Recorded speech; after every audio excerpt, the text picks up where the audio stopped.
Bienvenidos a Datos y Mitos Extraños. Esta noche vamos a viajar juntos al amanecer de la civilización humana. Vamos a descubrir la primera ciudad que existió en nuestro mundo, un lugar donde todo comenzó, donde la humanidad dio sus primeros pasos desde las cavernas hasta los templos, desde la oscuridad hasta la luz del conocimiento. Ponte cómodo, cierra los ojos si lo deseas, respira profundamente, y déjame llevarte a un viaje de más de 10.000 años en el pasado, a un tiempo cuando el mundo era joven y las primeras ciudades comenzaban a emerger de la tierra como flores después de la lluvia. Esta es la historia de cómo nuestros ancestros dejaron de ser nómadas cazadores para convertirse en constructores de civilizaciones. Es la historia de la primera vez que miles de personas decidieron vivir juntas en un mismo lugar. De la primera vez que los humanos construyeron muros no para protegerse de animales, sino de otros humanos. De la primera vez que alguien miró al cielo y decidió construir una torre para acercarse a los dioses. Antes de comenzar este viaje, déjame invitarte a que te suscribas a nuestro canal si disfrutas de estas historias que te ayudan a dormir mientras aprendes sobre los misterios más fascinantes de la historia antigua. Activa la campanita para no perderte ningún episodio. Y si este video te ayuda a descansar esta noche, déjanos un like para que YouTube sepa que este contenido es valioso. Y ahora sí, cerremos los ojos y viajemos juntos al pasado más remoto de la humanidad. Año 9500 a.C. Hace más de 11.500 años desde este momento, el mundo es un lugar completamente diferente al que conocemos hoy. La última edad de hielo acaba de terminar. Los glaciares gigantescos que cubrían gran parte del hemisferio norte están retrocediendo lentamente, liberando tierras fértiles que habían permanecido congeladas durante milenios. Los mamuts lanudos todavía caminan por algunas regiones del planeta, aunque sus números disminuyen cada año. Los tigres dientes de sable aún cazan en algunos bosques. El nivel del mar está mucho más bajo que en la actualidad, y tierras que hoy están bajo el agua entonces formaban puentes entre continentes. La humanidad en este tiempo vive de forma muy diferente a como lo haríamos miles de años después. No hay ciudades, no hay templos de piedra, no hay escritura, no hay agricultura organizada. Los humanos viven en pequeños grupos nómadas de 20 o 30 personas. Se mueven constantemente siguiendo las manadas de animales que cazan, recolectan frutas, nueces,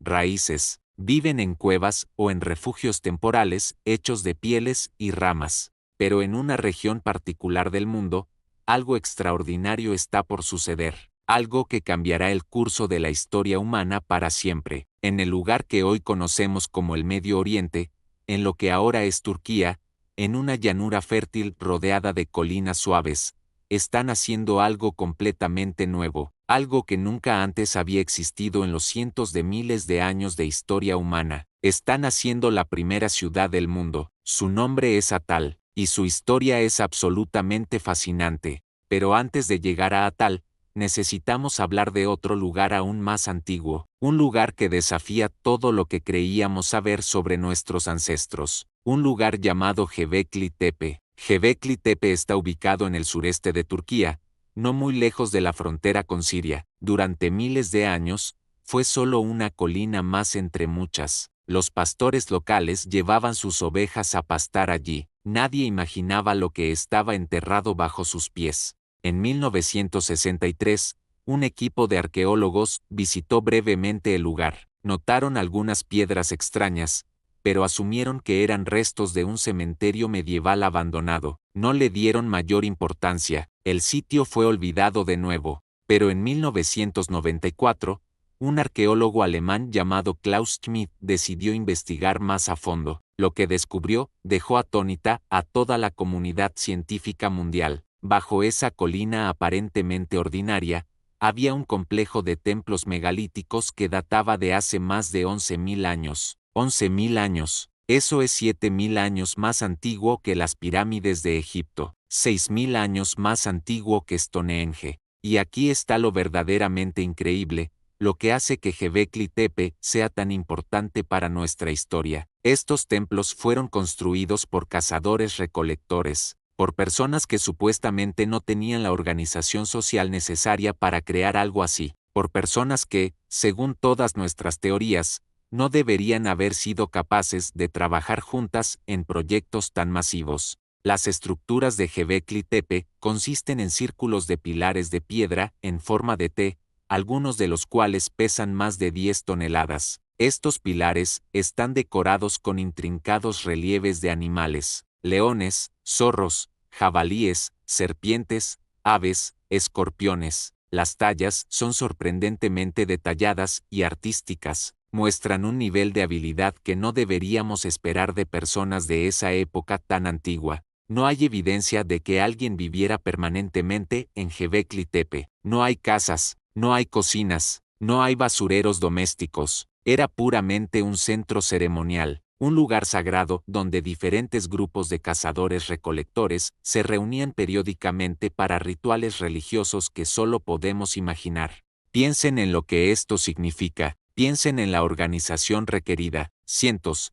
quizás miles de personas tuvieron que trabajar juntas para extraer estas piedras gigantes de las canteras, transportarlas hasta el sitio, levantarlas verticalmente, decorarlas con estas tallas elaboradas, y todo esto lo hicieron sin animales domesticados para ayudarles, sin herramientas de metal, sin ruedas, solo con cuerdas de fibra vegetal, palancas de madera, y determinación humana pura. ¿Por qué lo hicieron? ¿Qué los motivó? La respuesta más probable es la religión, la necesidad humana de conectar con algo más grande que uno mismo, la necesidad de dar sentido a un mundo lleno de misterios y peligros, el deseo de honrar a los dioses o espíritus que creían controlaban las estaciones, los animales, la lluvia, el sol. Pero aquí está la parte verdaderamente revolucionaria de esta historia. Göbekli Tepe cambió completamente nuestra comprensión de cómo surgió la civilización. Durante décadas, los arqueólogos creyeron que la secuencia era clara. Primero, los humanos desarrollaron la agricultura. Cultivar plantas les permitió establecerse en un lugar fijo. El asentamiento permanente llevó al crecimiento de poblaciones. Las poblaciones más grandes necesitaban organización social, y finalmente, con tiempo libre gracias a los excedentes de alimentos, pudieron construir templos y desarrollar la religión organizada. Primero la agricultura, luego los asentamientos, luego los templos. Esa era la teoría aceptada. Göbekli Tepe volteó esta teoría completamente al revés. Aquí teníamos templos monumentales construidos miles de años antes de que se desarrollara la agricultura en esa región. Los constructores de Göbekli Tepe todavía eran cazadores-recolectores, todavía se movían con las estaciones, todavía dependían completamente de animales salvajes y plantas silvestres. Esto llevó a los arqueólogos a proponer una nueva teoría revolucionaria. Quizás no fue la agricultura la que llevó a la religión organizada, quizás fue al revés, quizás fue la religión, la necesidad de reunirse regularmente en lugares sagrados como Göbekli Tepe, lo que eventualmente llevó a las personas a establecerse permanentemente cerca de estos sitios, y una vez establecidos, comenzaron a cultivar plantas para alimentar a las multitudes que se reunían para las ceremonias. En otras palabras, quizás la religión creó la civilización, no al revés. Quizás nuestros templos son más antiguos que nuestras ciudades. Quizás nuestra necesidad de lo sagrado es más fundamental que nuestra necesidad de lo práctico. Es una idea hermosa y un poco inquietante a la vez. Sugiere que hay algo profundamente espiritual en el corazón de lo que significa ser humano, que antes de preocuparnos por la eficiencia económica o la organización política, nos preocupamos por los dioses, por el significado, por lo trascendente. Göbekli Tepe funcionó como centro ceremonial durante al menos 2000 años. Generación tras generación de cazadores-recolectores peregrinaron allí para sus rituales, construyeron nuevas estructuras, renovaron las antiguas, y luego, alrededor del año 8000 a.C.,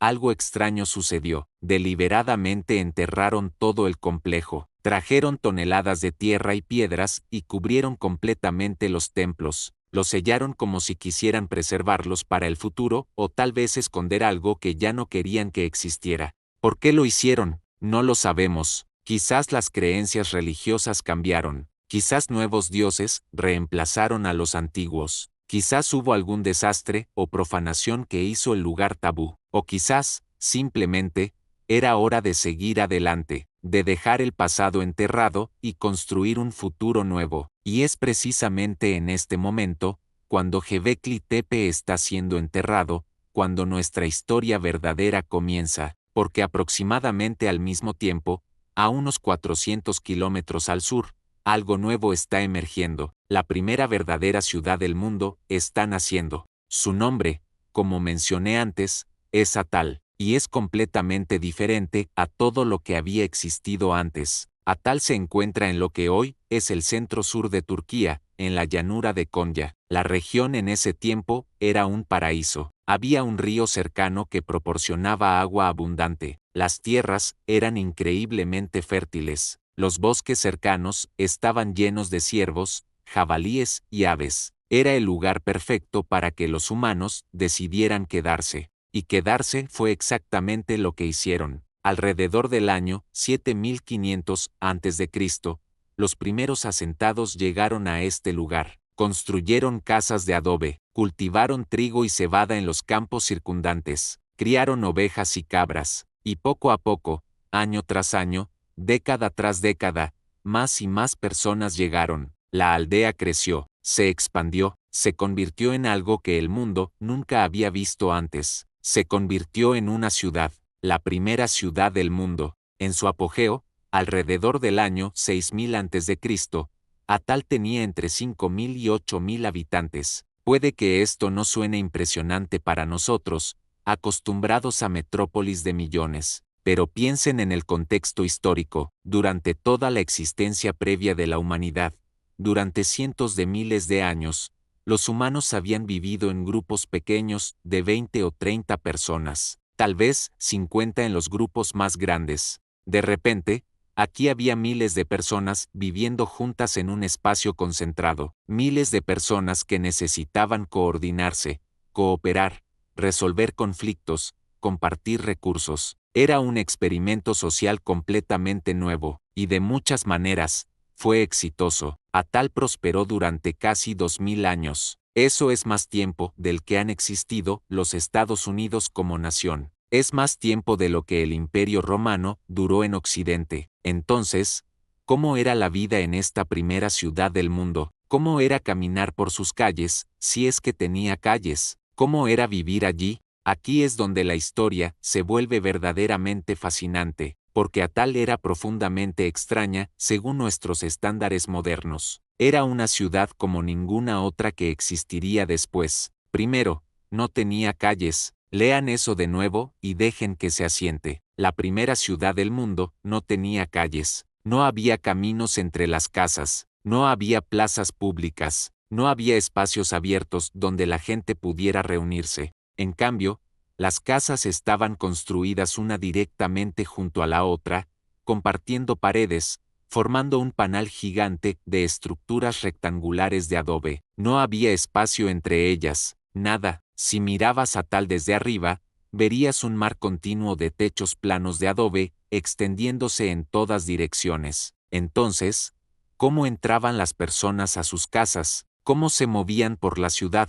Por los techos. Los techos planos de las casas formaban las calles de Atal. Las personas caminaban por los techos para moverse de un lugar a otro, y para entrar a tu propia casa, trepabas por una escalera que bajaba a través de un agujero en el techo. La entrada a cada casa estaba en el techo. Imaginen eso. Imaginen vivir en una ciudad donde nunca caminas a nivel del suelo fuera de tu casa, donde para visitar a tu vecino, caminas por los techos, donde los niños juegan no en las calles, sino en este paisaje extraño de superficies planas de adobe que se extienden hasta donde alcanza la vista. ¿Por qué construyeron la ciudad de esta manera tan peculiar? Los arqueólogos han debatido esta pregunta durante décadas. La explicación más probable tiene que ver con la defensa. En un mundo sin policía, sin ejércitos organizados, sin ley y orden como lo conocemos, la seguridad era una preocupación constante. Grupos de asaltantes podrían atacar para robar alimentos, animales, personas. Una ciudad sin calles, sin puertas a nivel del suelo, sin una manera obvia de entrar. Era naturalmente defensiva. Si eras un asaltante acercándote a Atal, te encontrarías con un muro sólido de adobe sin aberturas. No había puertas que derribar, no había calles por las que cargar. Tendrías que trepar de alguna manera al nivel de los techos, donde los defensores tendrían todas las ventajas. Podrían simplemente retirar las escaleras y esperar a que te cansaras de intentar entrar. Era una forma brillante de arquitectura defensiva, aunque hacía la vida diaria bastante complicada, pero las personas de Atal claramente pensaban que valía la pena el inconveniente. Ahora, bajemos por una de esas escaleras y entremos a una casa típica de Atal. Veamos cómo era realmente vivir allí hace 9000 años. La casa típica era rectangular, de aproximadamente 25 metros cuadrados, no muy grande según nuestros estándares, pero lo suficientemente espaciosa para una familia de 5 o 6 personas. Las paredes eran de adobe, gruesas y sólidas. El piso era de arcilla endurecida, pulida hasta quedar suave y brillante. Pero aquí está lo extraño, no había ventanas, ninguna. La única luz y aire fresco entraban por ese agujero en el techo por donde habías bajado. Durante el día, un rayo de luz solar descendía por ese agujero, iluminando el interior. Por la noche, la casa estaba casi completamente oscura, iluminada solo por el fuego del hogar y tal vez algunas lámparas de aceite. El interior de la casa estaba sorprendentemente bien organizado. Había un hogar en un lado, usado para cocinar y calentar. Había plataformas elevadas de adobe a lo largo de las paredes, usadas como camas y asientos. Había pequeños nichos en las paredes donde guardaban sus posesiones, herramientas de piedra, vasijas de cerámica, figurillas religiosas. Y aquí está algo verdaderamente inquietante. Debajo de esas plataformas donde dormían,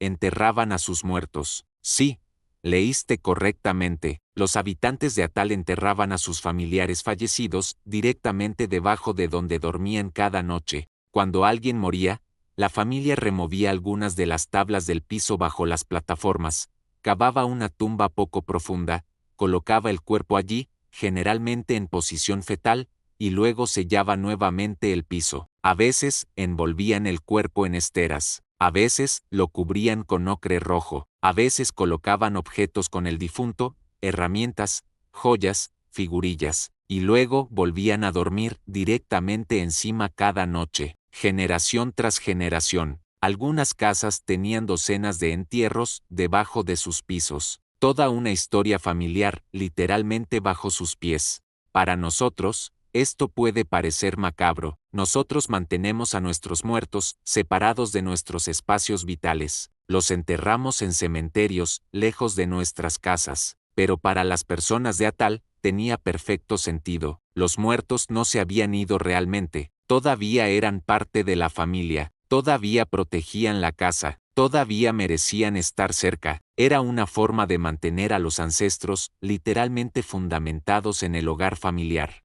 Las paredes de las casas, a menudo, estaban decoradas de maneras fascinantes. Algunas tenían pinturas murales elaboradas que mostraban escenas de caza, patrones geométricos, o imágenes misteriosas que no entendemos completamente. Algunas mostraban grupos de humanos pequeños acosando a un toro gigante. Otras mostraban buitres descendiendo sobre figuras humanas sin cabeza, posiblemente representando prácticas funerarias. Algunas casas tenían algo aún más extraño. Tenían cráneos de toros y otros animales empotrados en las paredes. Los cuernos de toro sobresalían de las paredes como decoraciones extrañas y un poco perturbadoras. Los arqueólogos han encontrado casas con docenas de estos cráneos de toro. Algunas paredes estaban literalmente cubiertas con ellos. ¿Por qué? ¿Qué significaban estos cráneos? La explicación más probable es religiosa. El toro era claramente un animal sagrado para las personas de Atal. Representaba fuerza, fertilidad, poder. Tener cuernos de toro en tu casa tal vez traía la bendición de ese poder a tu familia, o quizás era una forma de estatus. Quizás solo las familias importantes, las que habían matado muchos toros en cacerías, podían decorar sus casas de esta manera. Los cráneos serían como trofeos que demostraban tu valentía y habilidad como cazador. Ahora, déjenme contarles sobre algunos de los descubrimientos específicos más fascinantes que se han hecho en Natal. Estos detalles realmente traen la ciudad a la vida de maneras que las descripciones generales no pueden. En una casa, los arqueólogos encontraron un mural extraordinario. Mostraba un paisaje con lo que parece ser un volcán en erupción en el fondo. En primer plano, había un patrón geométrico que podría representar el diseño de la propia ciudad vista desde arriba. Si esta interpretación es correcta, este sería el mapa más antiguo del mundo, una representación de 9000 años de edad de un lugar específico creado por personas que vivían allí. El volcán es probablemente Asandá, un volcán cercano que estaba activo durante el tiempo de Atal. Las personas habrían visto sus erupciones, habrían visto el cielo iluminarse con lava fundida, habrían sentido los temblores cuando el volcán rugía. Debe haber sido aterrorizante y asombroso a la vez, y alguien decidió inmortalizarlo en la pared de su casa,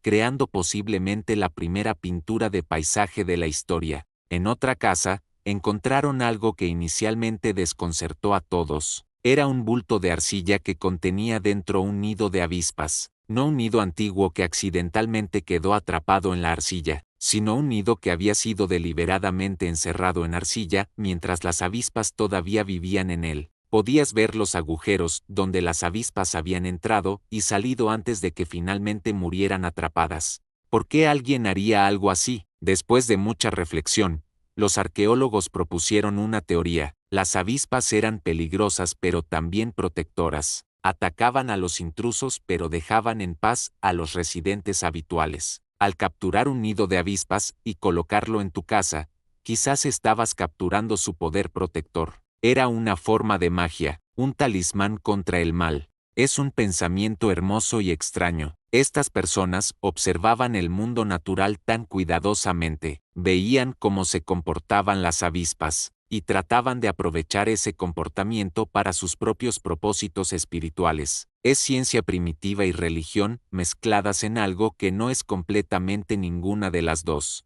En múltiples casas, han encontrado lo que llaman pozos de fundación. Antes de construir una casa nueva, cavaban un pozo profundo. En el fondo colocaban objetos especiales, figurillas, herramientas finamente elaboradas, conchas, piedras pulidas. Luego, llenaban el pozo y construían la casa encima. Estos pozos de fundación eran claramente rituales, una forma de consagrar la casa, de pedirles a los dioses o espíritus que protegieran este lugar, de anclar la casa no solo físicamente en la tierra, sino también espiritualmente en el reino de lo sagrado. Encontraron evidencia de festines comunales, grandes cantidades de huesos de animales concentrados en ciertas áreas, todos del mismo periodo de tiempo. Esto sugiere que periódicamente, tal vez en ciertos festivales religiosos o en celebraciones de eventos importantes, toda la comunidad se reunía para comer juntos, sacrificaban muchos animales,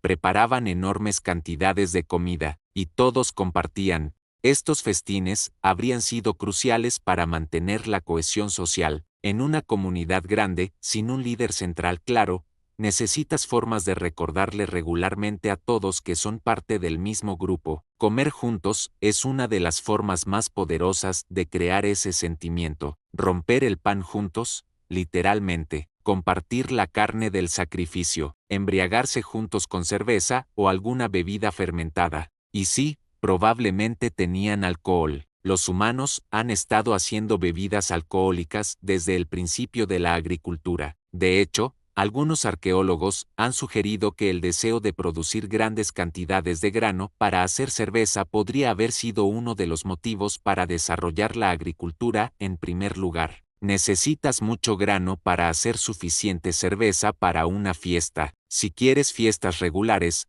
necesitas cultivar grano de manera confiable. Entonces tal vez la civilización comenzó no porque queríamos pan sino porque queríamos cerveza. Es una teoría que tiene cierto encanto, aunque probablemente sea una simplificación excesiva. Han encontrado evidencia de especialización artesanal. Algunas casas tienen muchas más herramientas para trabajar obsidiana que otras. Otras casas tienen cantidades inusuales de agujas de hueso y punzones, herramientas para trabajar cuero y hacer ropa. Otras tienen muchos moldes para hacer cuentas. Esto sugiere que mientras todos cultivaban alimentos y participaban en el trabajo agrícola básico, algunas familias se estaban especializando en ciertos oficios: el tallador de obsidiana, el fabricante de cuentas, el trabajador del cuero. Esta especialización es un paso crucial en el desarrollo de la civilización. Permite que las personas se vuelvan verdaderamente hábiles en su oficio, permite la innovación,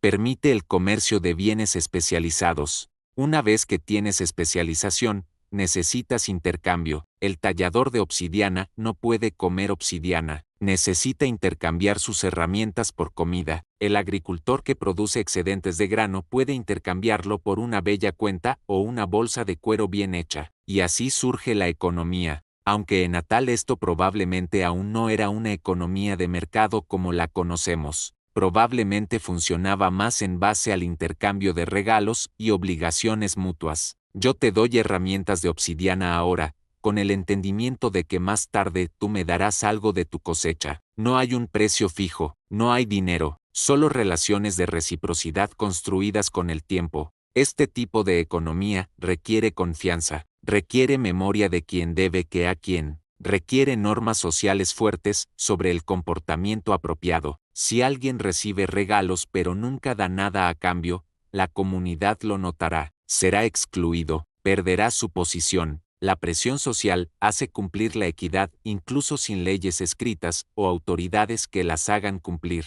Los arqueólogos también han descubierto que Atal estaba en constante renovación. Las casas duraban quizás 60 o 70 años antes de que se volvieran demasiado inestables o deterioradas. En ese punto, la familia realizaba un ritual de cierre, limpiaban cuidadosamente la casa, removían objetos valiosos, a veces rompían intencionalmente ciertas herramientas o vasijas, matándolas ritualmente para que pudieran acompañar a la casa en su muerte. Luego llenaban la casa con escombros, tierra, rocas, restos de construcción, lo llenaban completamente hasta el techo, y luego construían una nueva casa directamente encima, exactamente en la misma ubicación. La nueva casa respetaba el diseño de la antigua, el hogar estaba en el mismo lugar, las plataformas estaban en los mismos lugares. Era como si la casa se reencarnara en una forma nueva. Este respeto por la continuidad nos dice algo importante sobre cómo las personas de Atal pensaban sobre el lugar. Tu casa no era solo una estructura física, era un lugar sagrado con historia. Tus ancestros habían vivido allí, sus huesos todavía estaban allí. Cuando reconstruías,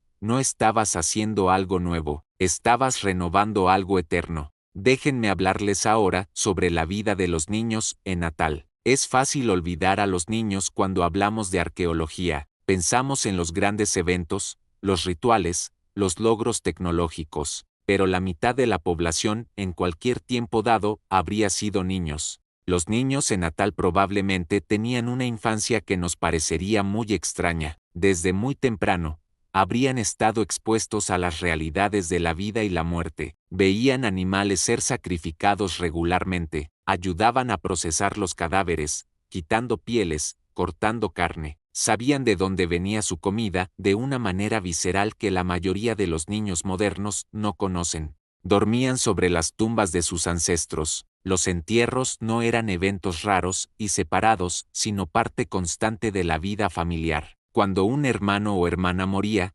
cosa que sucedía con frecuencia dada la alta mortalidad infantil, el cuerpo era enterrado bajo el mismo piso donde jugaban, pero también habrían tenido juguetes. Los arqueólogos han encontrado pequeñas figurillas de arcilla de animales que probablemente eran juguetes. Han encontrado pequeñas versiones de herramientas que podrían haber sido para que los niños practicaran, silbatos de arcilla que habrían hecho ruidos divertidos. Los niños habrían comenzado a trabajar jóvenes. Para los 5 o 6 años, habrían estado ayudando con tareas simples: recoger leña, llevar agua, espantar pájaros de los campos de cultivo. Para los 10 o 12 años, habrían estado haciendo trabajo real de adultos. Los niños habrían ido a cazar con los hombres. Las niñas habrían estado moliendo grano y haciendo cerámica con las mujeres. No había escuela, en el sentido en que la conocemos. El aprendizaje era práctico, por observación e imitación.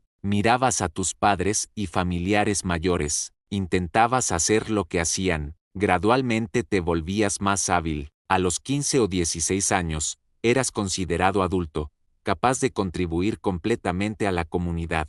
Las niñas se casaban jóvenes, probablemente alrededor de los 15 años, los niños quizás un poco mayores. Los matrimonios probablemente eran arreglados por las familias, considerando que uniones fortalecerían los lazos familiares y beneficiarían a ambas casas, pero también debía haber romance. Los humanos siempre han sido humanos. Los corazones jóvenes siempre se han enamorado, sin importar lo que digan las familias. La vida de las mujeres en Atal es particularmente interesante. Durante mucho tiempo, los arqueólogos asumieron que estas primeras sociedades agrícolas eran patriarcales, con los hombres controlando todo, pero la evidencia de Atal sugiere algo más complicado. Los entierros no muestran diferencias significativas de género. Los hombres y las mujeres son enterrados con tipos similares de bienes. Algunos de los entierros más elaborados son de mujeres. Algunas de las pinturas murales más impresionantes están en casas donde las mujeres parecen haber tenido papeles centrales.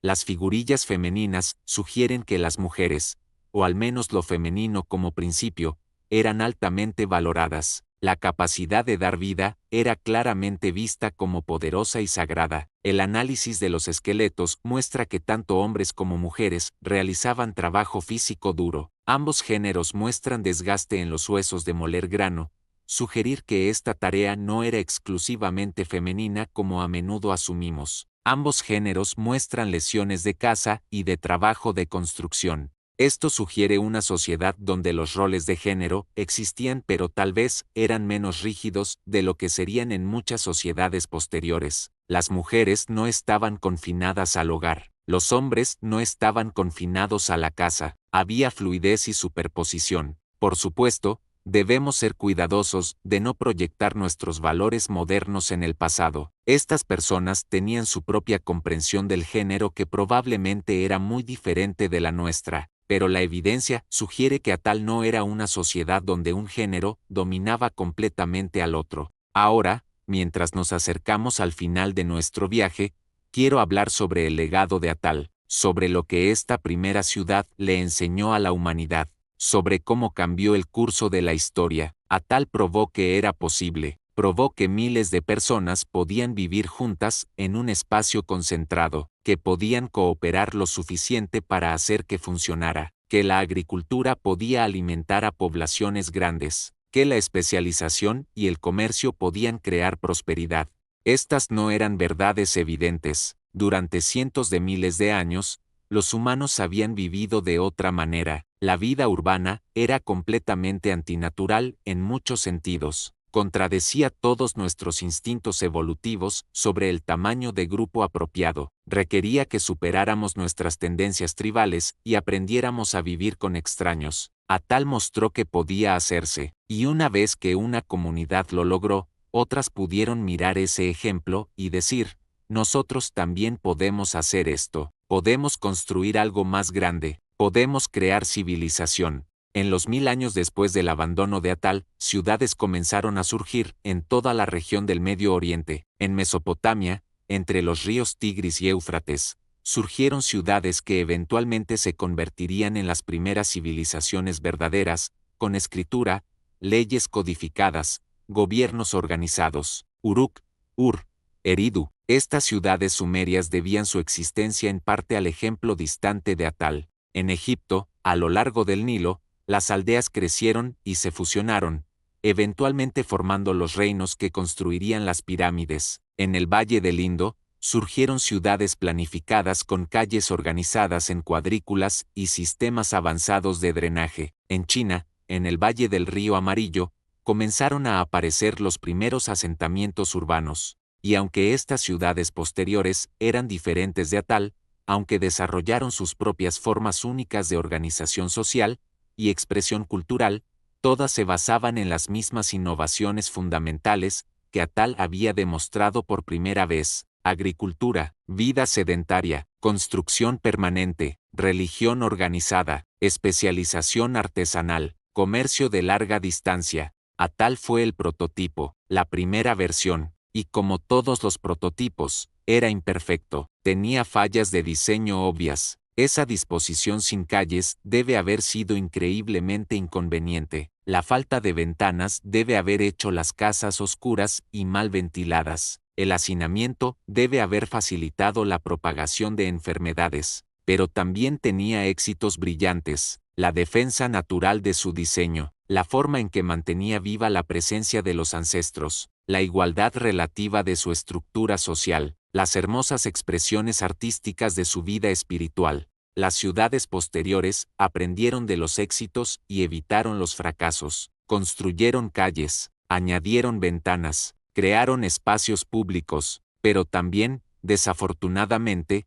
muchas desarrollaron desigualdades más extremas que las que existían en Atal, crearon clases de gobernantes y gobernados, de ricos y pobres, de libres y esclavos. En algunos sentidos, entonces, Atal representa un ideal perdido, una forma de vida urbana que era comunitaria sin ser opresiva, que valoraba la igualdad sin sacrificar completamente la identidad individual, que integraba lo sagrado en la vida diaria en lugar de separarlo en templos distantes. No debemos romantizarlo excesivamente, la vida allí era dura, brutal a veces, limitada de maneras que nos horrorizarían, pero tampoco debemos descartar sus logros. Durante casi 2000 años, funcionó. Eso es más de lo que podemos decir de muchos experimentos sociales humanos. Mientras te quedas dormido esta noche, piensa en esas personas. Piensa en ellas caminando por sus techos bajo las estrellas. Piensa en ellas reunidas alrededor de los fuegos del hogar, contando historias de los ancestros enterrados debajo de sus pies. Piensa en ellas despertando antes del amanecer para ir a los campos, sabiendo que su trabajo alimentaría a la comunidad. Piensa en ellas tallando obsidiana, moldeando arcilla, pintando muros con imágenes de sus dioses. Eran personas como nosotros, con esperanzas y miedos, con sueños de un futuro mejor para sus hijos, con amor por su familia, con orgullo por su trabajo, con preguntas sobre el significado de la vida y la muerte. No tenían las respuestas que tenemos, no tenían nuestra tecnología, nuestra medicina, nuestra comprensión científica del mundo, pero tenían algo que a veces sentimos que hemos perdido, una conexión profunda con el lugar, con los ancestros, con la tierra misma. Vivían literalmente encima de sus muertos, caminaban sobre sus ancestros cada día. Eso los mantenía enraizados de una manera que nosotros,